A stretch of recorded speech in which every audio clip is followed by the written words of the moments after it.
Venho novamente hoje para falar sobre o racismo. Procurarei centralizar mais a minha abordagem no seu aspecto histórico, religioso e político-social. Desde os primórdios da humanidade, através das filosofias apregoadas na época até os nossos dias coevos, houve sempre a preponderância do ser humano querer controlar o outro, querer dominar o outro, querer marginalizar o outro, querer oprimir o outro e, em última instância, querer escravizar o outro. Ora, exatamente isto que aconteceu ao longo da história da humanidade e continuando esta situação até os nossos dias. Do ponto de vista religioso, vou apenas falar do judaísmo e do cristianismo, as religiões que eu conheço mais, que também faz parte da minha herança religiosa.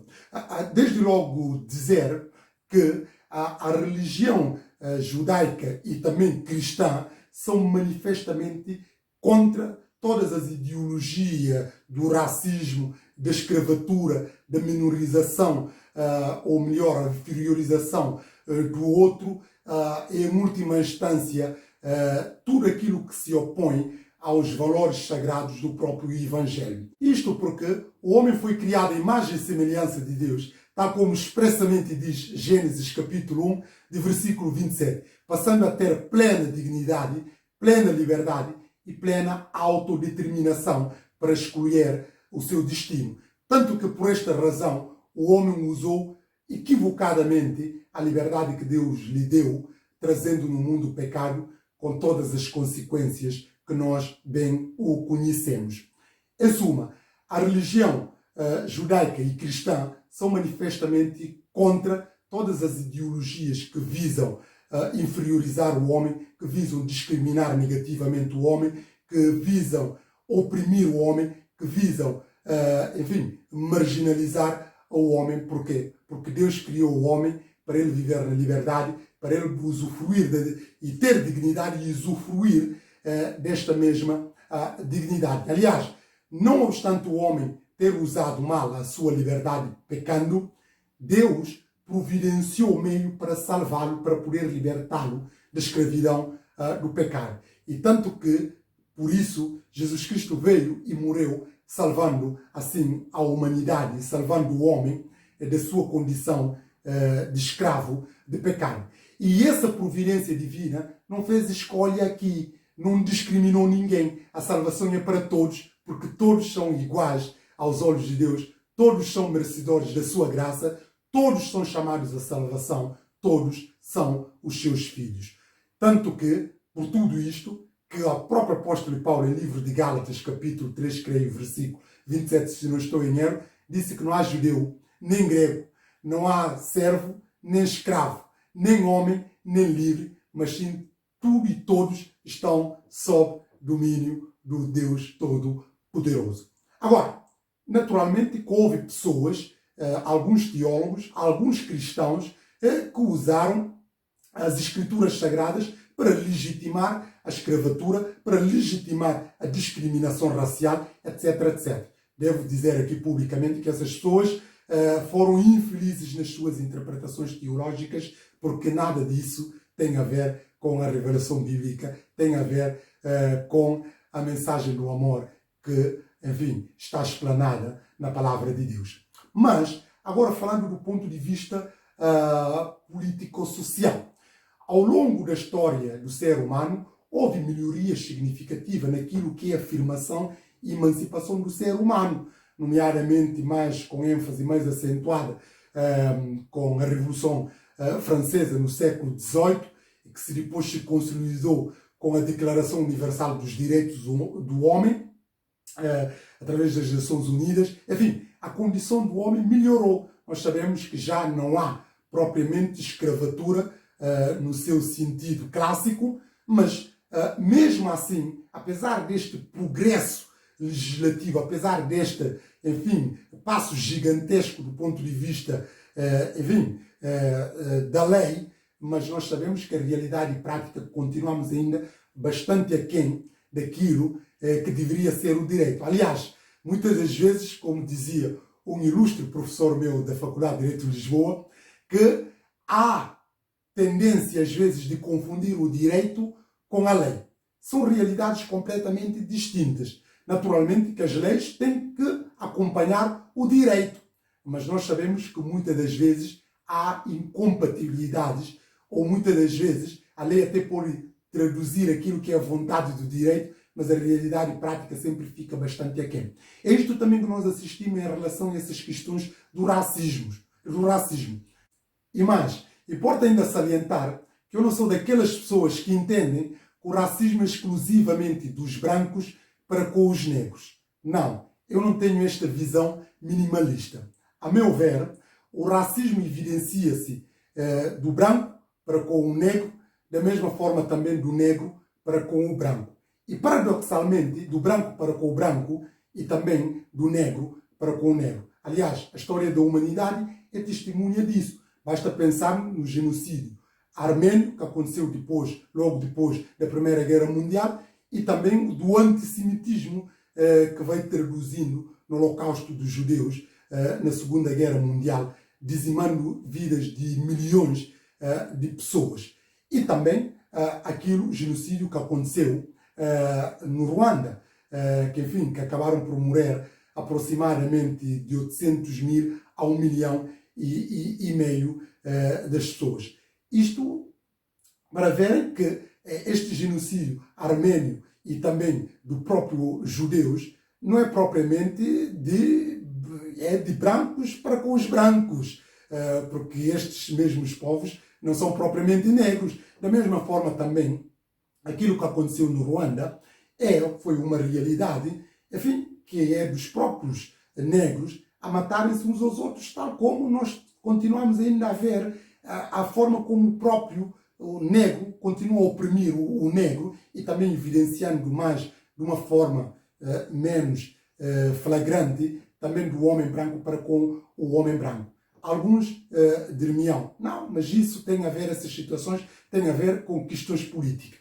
Bem, é verdade. Também o próprio racismo está alicerçado numa ideologia política. Quando nós falamos de ideologia política que se fundamenta no nacionalismo exacerbado e na ideia da supremacia de uma raça em detrimento da outra raça. E tudo isso, para vincar isto, impõe-se toda a política de propaganda e, em última instância, usando a violência, a força e a guerra para poder fazer valer esta maldita pretensão.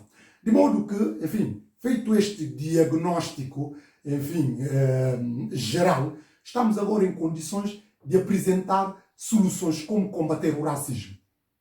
A meu ver, não tenho propriamente aquela visão utópica de que o racismo se combate com mais educação, mais multiculturalidade, mais, intercâmbios, etc. Não, eu não comungo desta ideia, até porque as pessoas que são racistas, ou os países que continuam ainda a ser demasiadamente racistas, são países, nomeadamente aqui na Europa e nos Estados Unidos, são países que têm cultura acima da média. Quando falo cultura, falo de educação, e que também convivem, que estão habituados a conviver com muitos povos ao longo da história. De modo que, se for por esta via, teríamos avançado bastante no que toca às discriminações raciais. Mas o que nós assistimos é que, apesar desta convivência da globalização, da multiculturalidade, da mais educação, no avanço científico e também de viajar e contactar com outras realidades, eles continuam ainda a evidenciar resquícios do racismo, etc. De modo que esta conversa eu não acredito propriamente nela. Agora, perguntar-me-ão, como é que se pode combater o racismo? A meu ver, eu entendo que o racismo sempre vai persistir enquanto existirem as sociedades, os países e as pessoas. O racismo sempre vai continuar. Porquê? Porque faz parte da herança do pecado original do ser humano. A partir do momento que o homem caiu, ele passou a ter a faculdade de fazer o bem e fazer o mal. Ora, se nós dissemos que vai banir definitivamente o racismo, é como se dissemos também que vai acabar todas as injustiças sociais, todos os abusos, todas as violações, todas as discriminações, etc, etc. Ora, isto é uma utopia, enfim, há até quem defende esse tipo de maneira de pensar, nomeadamente Tomás More na sua obra, mas isso todas as pessoas sabem, pelo menos as pessoas que estão no seu perfeito juízo, que aquilo é meramente uma miragem, é uma realidade que nunca, é uma idealização de algo que jamais poderá traduzir em prática, porque enfim, o homem, enfim, tem essa preponderância não só de fazer o bem, como também fazer o mal. Isso é a natureza do ser humano, de querer sempre fazer o mal, enfim, de marginalizar o outro, de achar superior ao outro e discriminar o outro e de praticar injustiças e, em última instância, casos extremos, até tirar vida ao seu próprio próximo. A razão pela qual não acredito que nós vamos propriamente eliminar definitivamente o racismo na convivência humana. Mas podemos mitigá-lo, é verdade. E por esta razão eu avanço aqui a forma como nós podemos fazer para mitigar o racismo nas sociedades. Passa desde logo, a meu ver, através mais de moderação, valores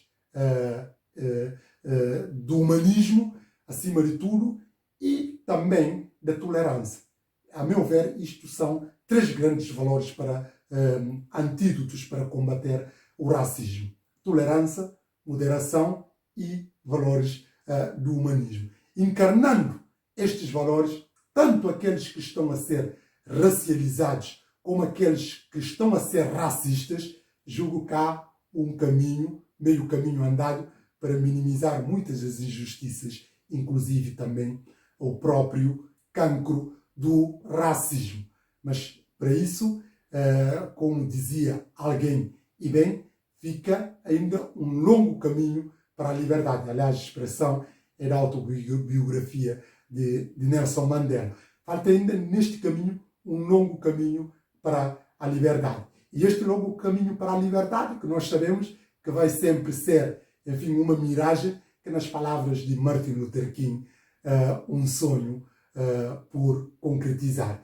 E este sonho por concretizar, na minha leitura, só se consolidará, em última instância consolidará, ou seja, que deixará de haver o racismo, quando o Senhor Jesus Cristo voltar na sua segunda vinda e com a regeneração daqueles que são salvos, daqueles que vão herdar a vida eterna. Estes sim têm a capacidade, têm a faculdade, têm, enfim, aptidão e predisposição para viver com base na justiça social, com base na igualdade, com base no respeito, com base na fraternidade entre os próprios seres humanos. Até lá, enfim, e termino, fica este longo caminho para a liberdade, que também, nas palavras de Martinho Lutero, é um sonho por concretizar.